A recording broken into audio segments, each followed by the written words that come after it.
Welcome back to another Bali COVID-19 update. This is February 6th, 2022, and my name is Bruce. And what's the weather like today? Waiting for the storm. It is dark outside.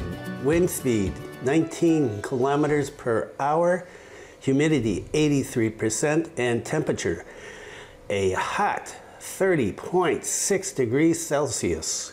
And a lot of stuff today. As usual, it has been a busy day. A lot of things I've left out. If you're interested in what's going on with the hotels and the rules about coming in, make sure that you read the international entrance is open to Restore Bali and the rules about coming in as a tourist. Make sure that you read the entry requirements in quarantine hotels in Bali. And the two main stories, of course, first tourists come, although I've heard that they were Garuda employees. I don't know if that's true or not, but that's a big deal. Symbolic, but a big deal. And the second one is COVID-19 cases exploding in Bali, and restrictions are happening here already. Don't know what tomorrow is going to bring. We'll just have to wait and see. How many times have I said that? Okay, let's get right into this. Let's take a look at the numbers, which unfortunately are not good, but not unexpected. The 7-day average for new positive cases in Bali, 1,067. How long ago was it that we were at 1 and 0? Not that long ago. 7-day average for deaths, 2.3. Okay, that's not good either. And what about nationally? Nationally, not good either. 33,729 new cases yesterday and 44 deaths. And what about testing? Testing in Indonesia, 306,242 yesterday with 11.01% positive. And the 7-day simple average positivity rate, 7.98. Okay. Said the numbers are shooting up. Yep, and we've been talking about this for the last week and not unexpected. What about testing in Bali? Testing in Bali, 60,182 over the last 7 days with a 7-day positivity rate of, get this, 9.53%. Bali vaccination numbers. Yesterday, 3,904,214 first doses. That's 86.4% of the population, the real population, not the target population. Second dose, 3,497,672, 77.4% of the population. Vaccination numbers looking good. And boosters are ongoing, and we had 318,374 total, 7% of the population. And yesterday, an additional 19,558 doses were administered in Bali. And what about the new cases in Bali? Yesterday, 2,038, yeah. Deaths, 5. But get this, active cases, 8,172. So who is not going to get this here? Let's get on to the first main story. People coming back to Bali. There's some bright lights, even if it's a symbolic bright light. What is the top story? What else can it be? For the first time since April 2020, we have international tourists in Bali. Unbelievable. Okay, yeah, there are problems. We're in a surge, but everybody is pumped about this. 6 tourists from Japan to Bali expected to relive Bali tourism. That should be expected to revive Bali tourism. So the opening of international flights to Bali was welcomed by many parties, one of which was the Bali Provincial DPRD, Chairman of Commission 2, Ida Gede Koman Kresnabudi, and he said his party welcomed the policy of opening up. And he said he hopes this will revive Balinese tourism, which has been, well, dead, basically. And he said he was happy to see that flights are now being allowed into Bali and so that people can quarantine here. He said, if we get 15 to 20 flights a day, it's good to restore Bali's economy. Okay, we're a long way from 15 to 20 flights a day, I think, until there are some changes in quarantine and visas and a lot of other things. And I will talk about that in the update wrap-up. Pak Krishnabudi added that his party hopes that the president will focus on Bali as a destination for international flights in quarantine, considering that Bali has suffered the most due to the COVID-19 pandemic. He said reportedly 2 of them have only gone straight to Bali. That's it, flights. If possible, everyone should go to Bali first. The chairman of the DPD, Indonesian Tour Guides Association, HPI, Inyoman Yuarta, who is a special tour guide for Japanese guests, he expressed his pleasure regarding the presence of foreign tourists in Japan. He said, in my opinion, this is a very positive thing for us as tour guides in Bali in general, since we have had 0 tourists for almost 2 years. Tomorrow will be a restart of Bali tourism. Restarting means repeating all about Bali tourism again, even though it starts with a flight from Narita. It's a positive thing to make Bali a very popular destination again. And according to this article, there are 7,500 tour guides with 11 language divisions in Bali. This means that the readiness of the guide resources is ready to accept or handle foreign tourists who come to Bali from anywhere. And he said, yes, the number is small, but that's not a problem. Why is it not a problem? Because it is a beginning. Because we finally have some people here. And so hope is still alive. And so good news, yeah. Tourism is here. Sure, it's 6 tourists, but it's better than no tourists. It's 6 more than 0, and it is a start. And so I, for one, am pumped. The virus situation, yeah.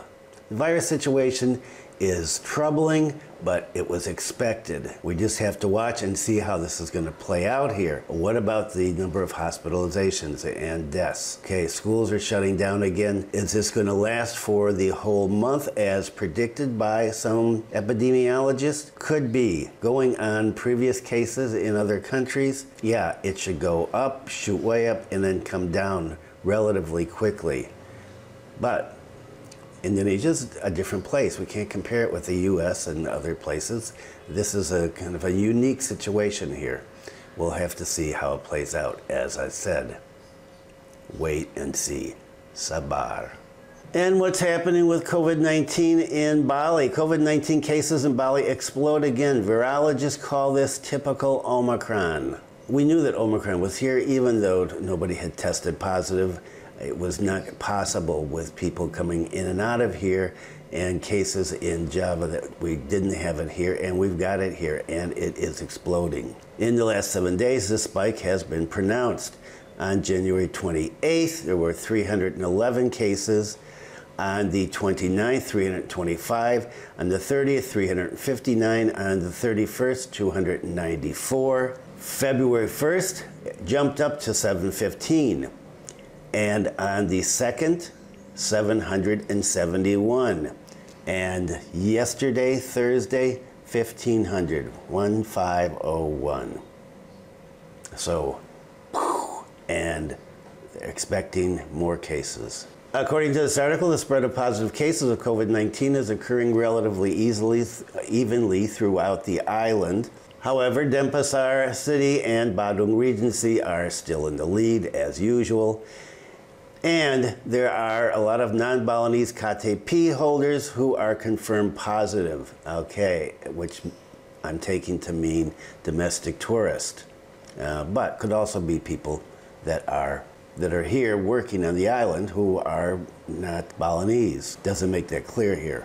And so we've had face-to-face learning going on here 100% in most places. And well, as another segment here talks about, it looks like it's getting rolled back little by little. Could be by Sunday that it will be rolled back throughout the whole island. We'll just have to wait and see. According to a virologist from Udayana University, Professor Dr. I Gusti Nurakade Mahardika, he said, this is typical of the Omicron pattern. There is no need for a governor's statement. The Minister of Health has said that Omicron is in Bali. Okay, governor doesn't have to say anything. Be nice to hear from him though, see what's going to happen. On the other hand, the spokesperson for the Denpasar City COVID-19 Task Force, Dewa Gede Rai, said that Denpasar had the highest number of cases. And he said this is because the task force is intensively tracing and testing.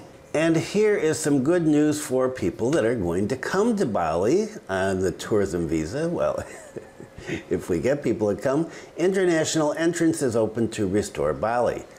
Okay, well, fine, we know that, but here are some details, right? The details that were not there the other day. So we had the first flight in on Thursday, and I talked about that as the lead story. And according to the Deputy for Marketing of the Ministry of Tourism, Nia Niskaya, she said that the opening of Bali is aimed at restoring the economy, right? And we know that. What about the details? So people have to do the 5-day quarantine. That is not changing. But the 5-day quarantine is a little different now. It is not just being locked up in your room. They are calling this a warm-up package.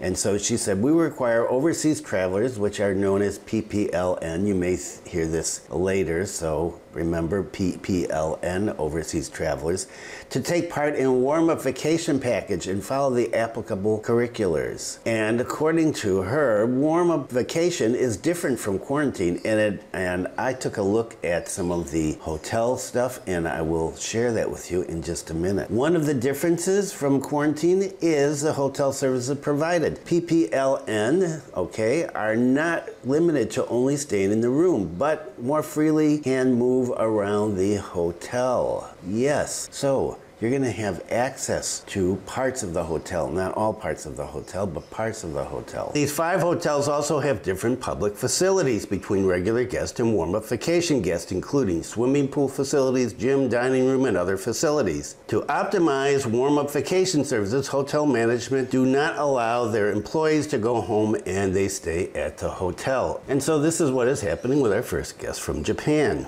At this initial stage, only 5 hotels are being used, and the 5 hotels are the Grand Hyatt Nusa Dua, Westin Resort in Nusa Dua, the Gria Santrian in Sanur, the Viceroy in Ubud, and Royal Tulip in Jimbaran. And I'm going to talk in just a second about a couple of the things here. Here is a screenshot of one of the offerings.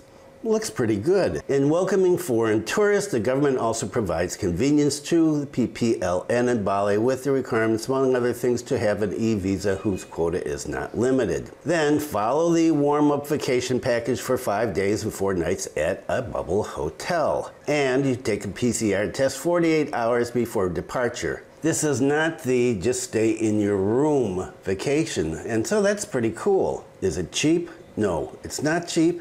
And the prices range, well, go from around 8 million up. If you want to be really fancy, you can get a pool villa with 4 people in Ubud, and well, that's expensive. I think that's 19 million, but that's for 4 people. And what's an example of these packages? Here is the Viceroy Bali. This is an Ubud, and this is really one of the more expensive ones. What you get the deluxe terrace pool villa, 2 people, at $10,315,000 a night. That's $710, okay, for 2 people. So that's what, $355 a piece per night. And in this villa, it's 150 square meters. So this is a big place. You can have the Vice Regal pool villa, 4 people, at $17,525,000, which is US $1,200 per night. Okay, and so that's $300 a night, so a little cheaper. And you get a 2-bedroom villa, 320 square meters. And what do they have? Large heated infinity pool overlooking the jungle, large outdoor terrace with sun lounges, a dining table, separate bath and shower, air conditioning, of course, walk-in wardrobe, luxurious bedroom with a spacious living room area. And what you get for all this money? So you get the pool villa accommodation, you get all meals from Cascades, which I guess is their restaurant there, Italian espresso coffee machine with unlimited pods, complimentary unlimited laundry. That's different than some places. They had 5 pieces. This is unlimited. Wi-Fi and internet access, access to book and movie libraries, access to fitness equipment, transportation from the airport in a verified private car, COVID-19 insurance coverage up to $70,000. That includes this in the package, and mandatory 2 times PCR test. And if you want, they will arrange your visa for you for an additional fee of $4 million per person. Okay, so $4 million per person is around $300 US. So, wow, they will do like the whole thing for you here. That is pretty good. And what about some of the activities here? Viceroy guest activities. So you've got full board dining. And you can also not just have room service, but you can eat in the restaurant in an isolated dining area in the restaurant following COVID-19 quarantine procedures, activities, access to gym equipment such as freestanding weights, treadmill, bicycle, Pilates and reformer machine also available for the villa. You can book a private garden croquet activity, isolated from other guests, of course, or roam in our quarantine-approved areas of the hotel. And lessons. You can replenish your mind after travel with morning meditation practice for beginners or experts. Learn how to make Balinese offerings in small classes. Read books or watch DVDs from the Viceroy Library. Some programs available: virtual consultation with a nutritionist in order to use the quarantine days to cleanse and eat healthy. Full detox options available. And there is a schedule here on what to do. And there's a price list, of course. You're going to pay for this. Nutritionist consultation, $1,200,000. Pilates reformer, $700,000. Aqua aerobics, $200,000. Meditation, $180,000. Oh, you're going to pay to be meditated. Well, this is Ubud. Makes sense. Yoga, $180,000. Free things: the croquet, Balinese offering lessons, Balinese culture lessons, fish feeding for kids, resort tour, and greenhouse tour with chef. All of that is complimentary for the guest. There's a link here that you can go and you can find these hotels, and you can look this up if you're planning on coming. But this one seems to be the one to make things the easiest for you. I didn't see the other ones offering to arrange your visa. So this one is offering to arrange your visa and have a car come and pick you up at the airport, take you there in Ubud, and this place looks pretty nice. But, of course, this is not cheap. So, let's say you're paying $300 a night. You're there for 4 nights. That's $1,200, right? Per person. So coming to Bali right now is for people that have some money. Backpackers, stay home. Okay, and so Bali is opening up, right? We had a plane land on Thursday to great fanfare. Well, here's entry requirements and quarantine hotels as of Thursday afternoon. The government will require foreigners who wish to travel to Bali to have a B211A tourist visa with a travel company guarantor. Okay, and I talked about that last time. What are the requirements? Requirements are return ticket to origin for foreign passport holders with a tourism visa. You need to have the B211 tourist visa with the company guarantor. You have to have physical proof of full vaccination. Indonesian citizens can come with just 1 dose. Foreigners cannot. It's being reported incorrectly on the internet at this point. You need to have a negative PCR test result in English with sample taken within 2 times 24 hours of departure, including infants. And it used to be 3 times 24. Now it's 2 times 24.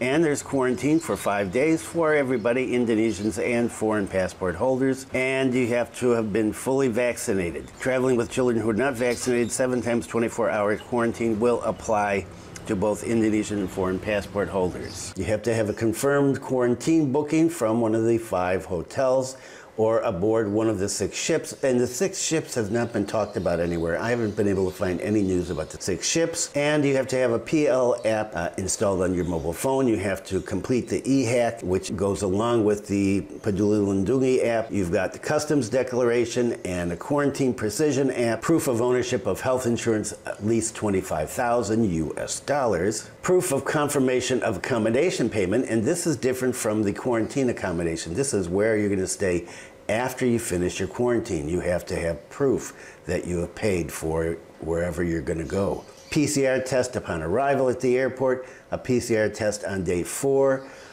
at the quarantine hotel, and then you are clear to leave your accommodation on the 5th day, pending negative test results of all quarantine guests sharing the same room. So if you're in a room with, let's say, 4 people, you're staying at one of the luxury places that I talked about in Ubud with 4 people in a 320 square meter villa with a pool and everything, and one of you tests negative, a positive, too bad. You're going to have to stay there.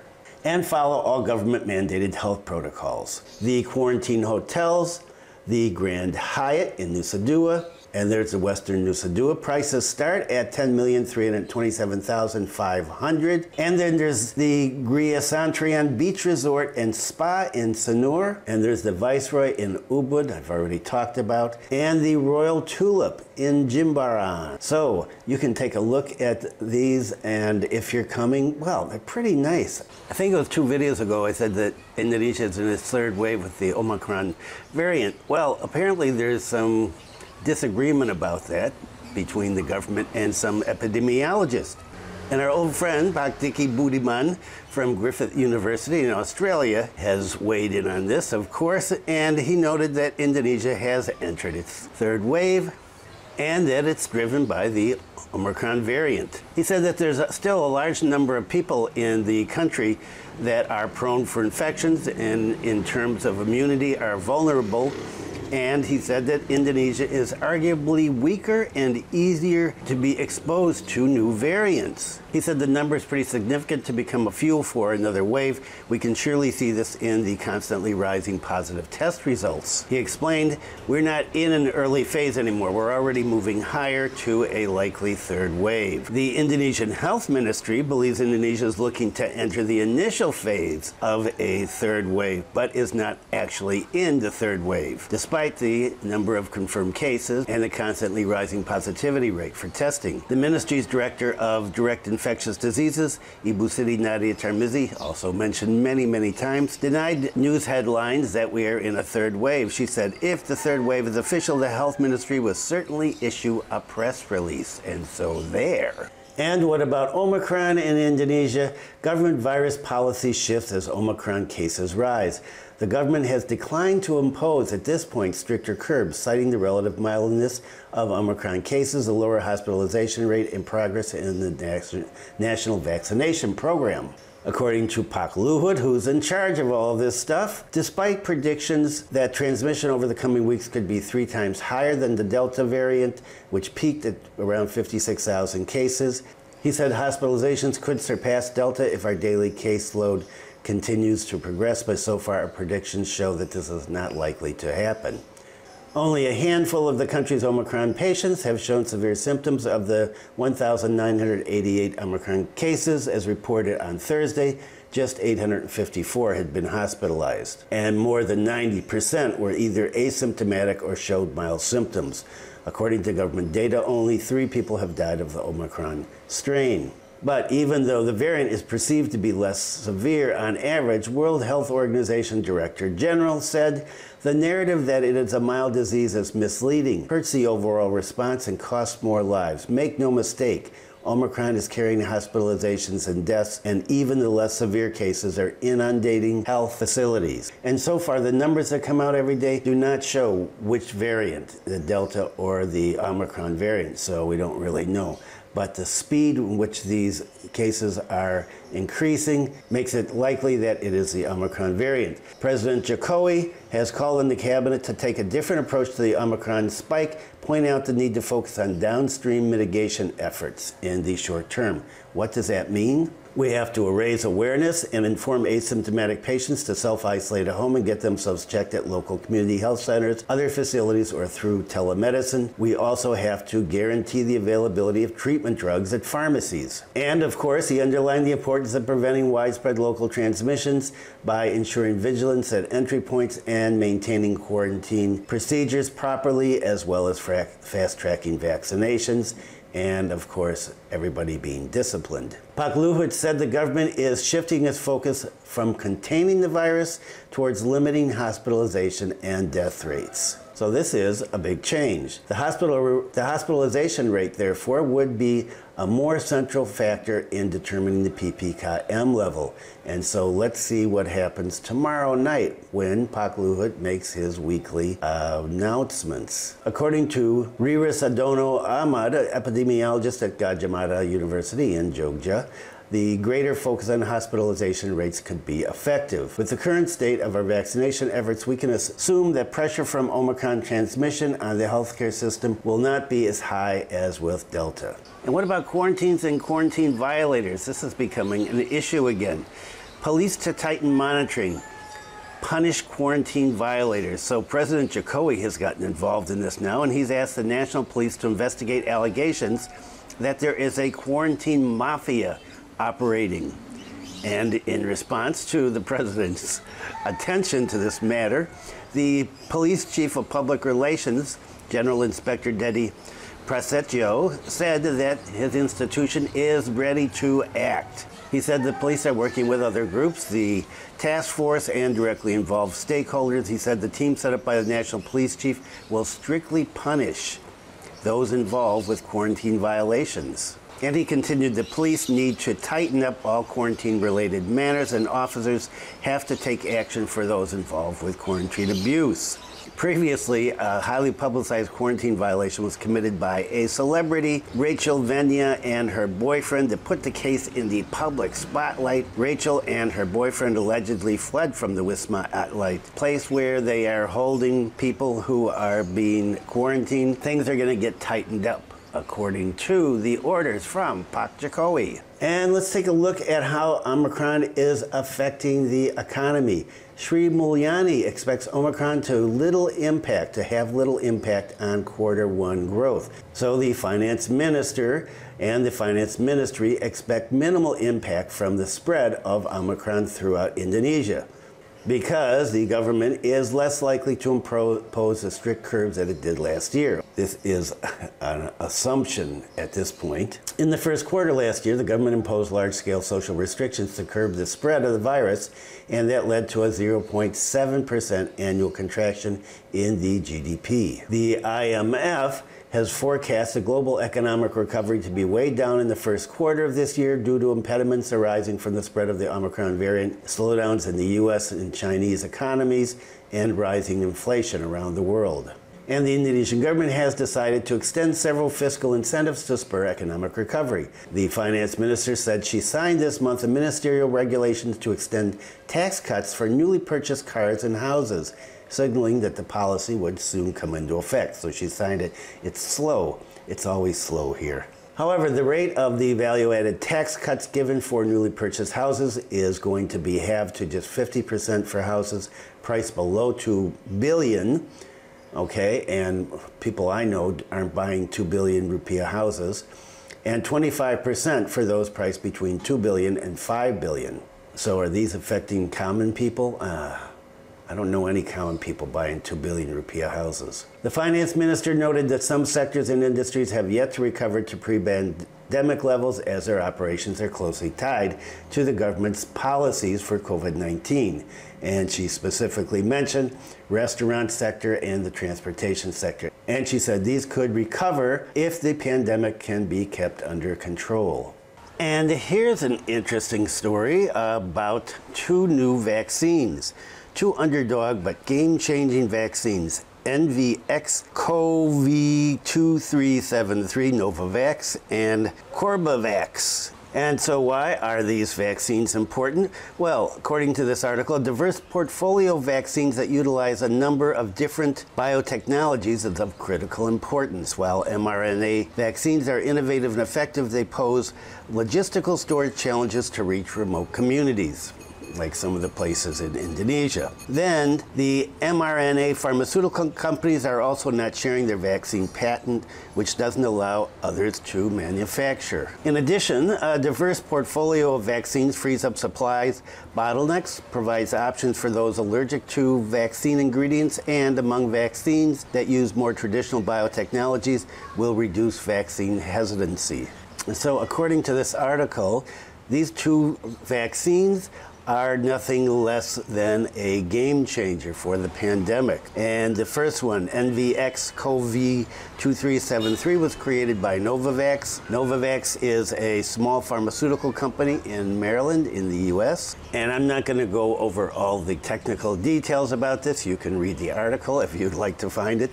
This week, Novavax announced they're applying for an EUA in the US, a signal that they've refined their production to consistently pass purity tests for the FDA. Novavax has already been approved in several other countries, including India, South Africa, Australia, and the EU.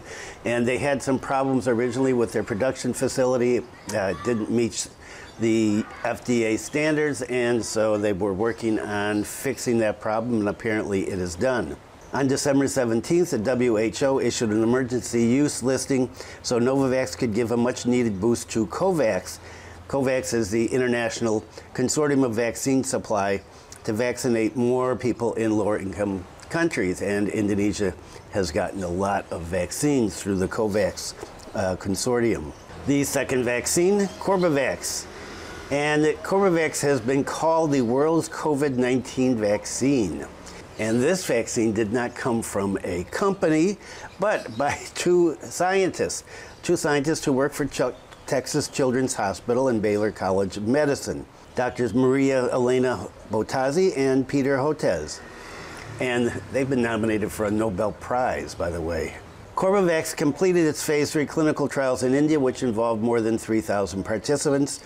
The vaccine has been found to be highly effective against the original virus with a plus greater than 90% vaccine effectiveness and 80% effective against Delta. The clinical trials showed it was also safe and well tolerated. It had 50% fewer adverse events than other vaccines. Now, the biotechnology for this vaccine has been around for a long time, and the two doctors who have developed this made the intellectual property available to everybody. Yes. So vaccine producers around the world can make this. In fact, CORBEVAX is already licensed to 4 vaccine producers: Biological E in India, Biopharma right here in Indonesia, Septa in Bangladesh, and Immunity Bio in South Africa and Botswana. And on December 28th, it was authorized for emergency use in India. 2 more vaccines available. That's good news, and especially when you've got a vaccine that anybody can produce. And what about Thailand? Okay, arrivals with COVID mainly coming from Russia, Kazakhstan.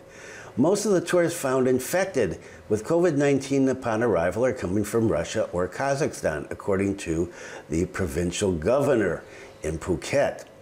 He said about 300 new cases a day are being diagnosed in Phuket, and about 100 are infections from people abroad. And those were mostly from Russia or Kazakhstan. Why, he said, why those 2 countries? He has reported to central COVID-19 monitoring agencies and asked them to investigate why especially Russia is sending people with COVID-19 to Thailand. And the overall economic condition in Phuket seems to be going well. He said business operators and people are looking happier than ever. Sure, because they have people there. And if you follow any of the comments from Frankie is over in Thailand now. He said business is booming. According to the Tourist Authority of Thailand, from July 1st last year to January 25th, Phuket has earned about 14 million baht in direct income from tourism, and 33 million baht has been put into circulation. The situation looks promising, the governor said. And he said in the past week, and I haven't seen these, there are 2 stories about Phuket getting nationwide attention. One was an article by a British journalist about his stay at a Phuket quarantine hotel. Okay, I have to see if I can find that. And the other was about a taxi passenger being overcharged. Oh, what a story that is. Taxi passengers are overcharged in Thailand all the time. The governor said he looked at both stories in a positive way. It can be taken as a lesson and should be able to turn crisis into opportunity. According to the deputy director of the Vachira Phuket Hospital, vaccination centers are giving a 4th dose against COVID-19 to 4,000 to 5,000 people per day. As of February 1st, based on the target to vaccinate 547,584 people, 88.41% have gotten the first shot, 85.61% the second, 56% the third, and 19.42% the fourth. Vaccinations of children are going to begin on the 4th, children in the 5 to 11 age group. And what about schools? Dozens of students infected with COVID-19, PTM of 2 middle schools in Klungkung terminated. Up to now, there's been dozens of students in 3 Klungkung middle schools who've been exposed to COVID-19, and it's happening here too in Buleleng. Head of Education, Youth Sports Office of Klungkung Regency, Ikotut Sujana, said that a total of 24 students in Klungkung Regency were confirmed positive with COVID-19. 13 are students of SMP2, 10 are students of SMP3, and 1 student in SMP3, Samarapura. In Samarapura, only the classes where the students are positive will be temporarily closed. The temporary suspensions of PTM is face-to-face learning, is because of the larger number of students that are infected in SMP Tiga Dawan. And even though, and this is curious, even though dozens of students have been confirmed with COVID in one class, SMP2 Samarapura, according to report, testing and tracing of teachers has not been carried out. And for this reason, Pak Ketut has asked that if teachers don't feel well, that they go and get tested immediately. And the authorities are spraying disinfectant around SMP2 Samarapura and SMP3 Dawan. And as usual, it's hoped that the community will be disciplined in implementing health protocols so that COVID-19 cases in Klungkung can be suppressed. And what news did I get today? I got news from my granddaughter's school that they're going back to online learning until further notice because of cases of COVID-19 here in Singaraja. Not the best of news. And one more segment on schools and Buleleng. Officially, all PTMT activities in Buleleng are temporarily closed. Now, here they're calling face-to-face learning PTMT. In other places, they're calling it other things. I don't know. This decision was made after the issuance of circular letter SE of the Buleleng Regency Education, Youth, and Sports, number 4203241, ...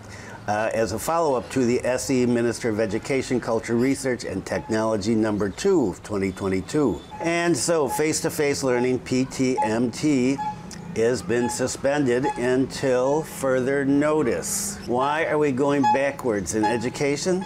Well, according to the Secretary of the Buleleng Regency COVID-19 Task Force, Gede Suyasa, the Regency Task Force was asked to evaluate the face-to-face process due to the increasingly massive or high spike of confirmed patient cases in Buleleng over the last few weeks, almost touching 100 a day. 100 a day in Buleleng. Okay. Moreover, so far in Buleleng, there are a number of teachers and students who have been declared positive. And Pak Suyasa said that from existing records, there's already quite a number of schools that have cases, both junior high schools and high schools, and this was taken into account when making the decision to close schools. And the question is, how long? Well, he said evaluations will take place soon to see what the situation is. And with the increasing numbers in Bali and school districts closing all over the island, it's not likely to open up in the near future. And this is just terrible for education. And what's happening in the island about culture? Bali Barong is back after a long break. Putra Barong dance performances are being held on Jalan Raya Celuk in Sukawati in Gianyar Regency for domestic tourists. In order to serve domestic tourists visiting Bali during the Imlek Chinese New Year holiday period, Balinese dance troops and gamelan musicians have been rehearsed in costumes taken out of mothballs. The head of Sekaputra Barong Group, Imade Wija, told the press on Sunday, "Yes, our group has performed more than 10 times. Last week, his group performed 2 times, the first at a regular time, 9:30 a.m. for 6 groups arriving on 6 buses. Later, they performed at 11 a.m. for guests arriving in 7 buses, and all were domestic tourists," he said. And he said additional performances have been booked for the whole week that's just finished now. So he said, "We are thankful that we are beginning to receive guests." He said because of COVID-19, the Putra Barong troupe, composed of 54 artists and workers, has been sent home due to a suspension of performances. Performances have been limited to engagements before groups of domestic tourists during the Christmas, New Year's, and Chinese New Year holidays. Bali has 10 Barong performance groups, we just said, and only 4 of the 10 groups have been performing recently, with 6 still remaining idle. And so things are starting to move again. Let's get to an update and a wrap up. I'm going to make the update really short, and it's going to be related to people coming in. So you know, in order to get into Bali, flying into Bali direct, you have to have the B211A tourist visa, not the business visa. And Immigration reports that 273 foreign tourist e-visas were issued during the period October to January 2022. Okay, that's a lot more than I would have thought. Most of these tourists came from India. Wow, now that's interesting. That was 47 people. France, 42. South Korea, 20. My friends in South Korea watching? Hey, 20 people. Why don't you do it too? I would love to see you guys here. Spain, 17 people, and Sweden, 16 people. And according to the Director of Immigration Traffic at the Directorate General of Immigration, Amran Aris, he said tourist visas received by foreigners and guarantors will have a duration of stay of 60 days in Indonesia and can be extended to a maximum of 6 months. So if you've got a tourist visa, you can stay here for 6 months on that. So we look and say, okay, it's a lot for the visa right now, but you've got a long time to stay. So these visas really are for people that want to stay a long time, as I've said in earlier segments. According to Amran, and this is a different than what I heard, what was announced before, he said foreign tourists that come with the B211A and come to Bali and Rio Islands are allowed to visit other areas and return to their countries from the immigration checkpoints in those areas. Originally, it was said if you came on a tourist visa, you had to stay in Bali. If you came into Bali, and if you went to the Rio Islands, you had to stay there. So I don't know. I haven't seen a circular about this. I'm just going by what he said in the press. And the link is below, of course. It's the CNN link, way at the bottom of the links. And the Coordinating Minister for Maritime Affairs and Investment, Pak Luhut, who else, said the government had asked for expert consideration when opening the door for arrivals from abroad amid a spike in COVID-19 cases. So he's addressing this directly. He emphasized that President Jokowi is always careful in making every decision when handling the COVID-19 pandemic. And he said all policies are carefully considered. He said all the steps prepared are, of course, full of calculations based on field data and input from various experts in their field. The government says they know what they're doing. They're opening up despite the fact that we have a surge and we have major numbers in the country and major numbers in Bali. Agree or disagree with that? Now, what's the problem still with people coming in? Right, the visas, but there's 273 people that have visas.